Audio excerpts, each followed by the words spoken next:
हेमा मालिनी जीवनी। आर चक्रवर्ती उर्फ हेमा मालिनी भारतीय फिल्म इंडस्ट्री की एक बेहतरीन अदाकारा है।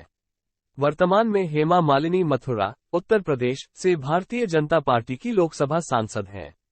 प्रसिद्ध अभिनेत्री और नृत्यांगना हेमा मालिनी बॉलीवुड की उन गिनी चुनी अभिनेत्रियों में शामिल हैं, जिनमें सौंदर्य और अभिनय का अनूठा संगम देखने को मिलता है। लगभग 4 दशक के करियर में उन्होंने कई सुपरहिट फिल्मों में काम किया।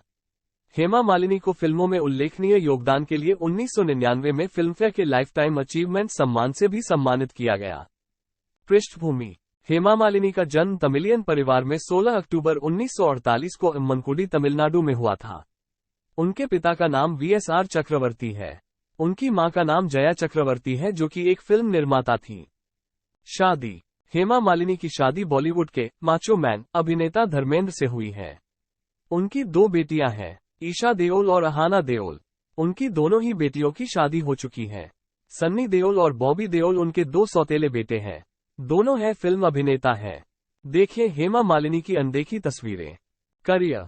हेमा मालिनी को अपने शुरुआती करियर में कई बार रिजेक्शन का सामना करना पड़ा था। यहां तक कि एक बार तमिल निर्देशक ने उन्हें अपनी फिल्म में ये कहकर लेने से मना कर दिया था कि उनमें एक स्टार अपील नहीं है। हेमा मालिनी ने हिंदी सिनेमा में कई सालों तक बेहद संघर्ष किया। साल 1968 में उन्होंने राजीव कपूर निर्देशित फिल्म सपनों के सौदागर में अभिनय किया। फिल्म तो बॉक्स ऑफिस पर असफल साबित हुई, लेकिन अभिनेत्री के रूप में हेमा मालिनी को दर्शकों ने खूब पसंद किया। हेमा मालिनी को पहली सफलता वर्ष 1970 में प्रदर्शित फिल्म जॉनी मेरा नाम से हासिल हुई। इसमें उनके साथ अभिनेता देवानंद मुख्य भूमिका में थे। फिल्म में हेमा और देवानंद की जोड़ी को दर्शकों ने सिर आंखों पर लिया और फिल्म सुपरहिट रही। हेमा मालिनी को प्रारंभिक सफलता दिलाने में निर्माता निर्देशक रमेश सिप्पी की फिल्मों का बड़ा योगदान रहा। उन्हें पहला बड़ा ब्रेक रमेश की ही फिल्म अंदाज 1971 से मिला।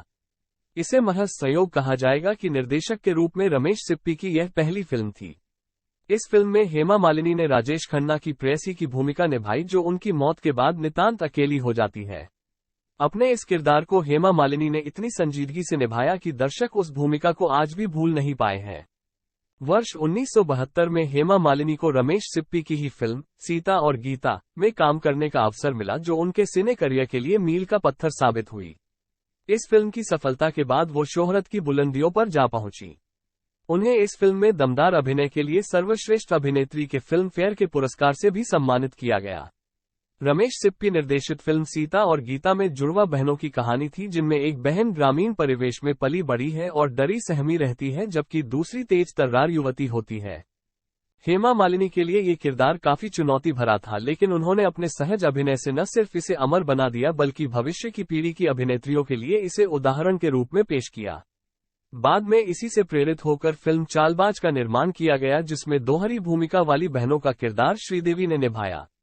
हेमा मालिनी सीता और गीता से फिल्म इंडस्ट्री में शोहरत की बुलंदियों पर पहुंची, लेकिन दिलचस्प बात यह है कि फिल्म के निर्माण के समय निर्देशक रमेश सिप्पी नायिका की भूमिका के लिए मुमताज का चयन करना चाहते थे, लेकिन किसी कारण से वो ये फिल्म नहीं कर सकी।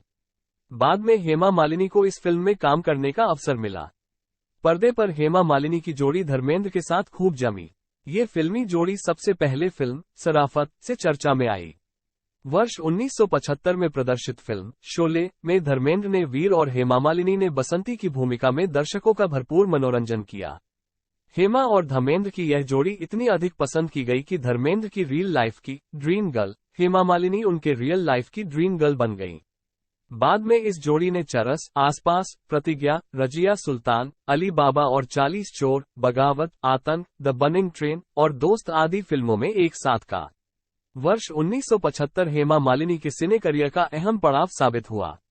उस वर्ष उनकी सन्यासी, धर्मात्मा, खुशबू और प्रतिज्ञा जैसी सुपरहिट फिल्में प्रदर्शित हुई। उसी वर्ष हेमा मालिनी को अपने प्रिय निर्देशक रमेश सिप्पी की फिल्म शोले में काम करने का मौका मिला। इस फिल्म में अपने अंदाज से हेमा मालिनी ने दर्शकों का भरपूर मनोरंजन किया। फिल्म में हेमा मालिनी के संवाद उन दिनों दर्शकों की जुबान पर चढ़ गए और आज भी सिने प्रेमी उन संवादों की चर्चा करते हैं। 70 के दशक में हेमा मालिनी पर आरोप लगने लगे कि वो केवल ग्लैमर वाले किरदार ही निभा सकती हैं, लेकिन उन्होंने खुशबू 1975, किनारा 1977 और मीरा 1979 जैसी फिल्मों में संजीदा किरदार निभाकर अपने आलोचकों का मुंह हमेशा के लिए बंद कर दिया। इस दौरान हेमा मालिनी के सौंदर्य और अभिनय का जलवा छाया हुआ था।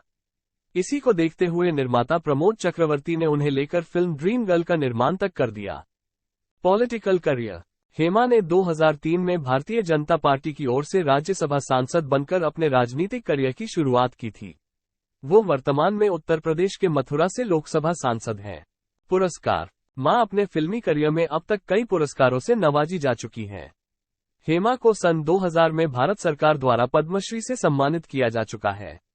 इसके अलावा हेमा मालिनी फिल्म फेयर के लाइफ टाइम अचीवमेंट अवार्ड से भी नवाजी चुकी हैं।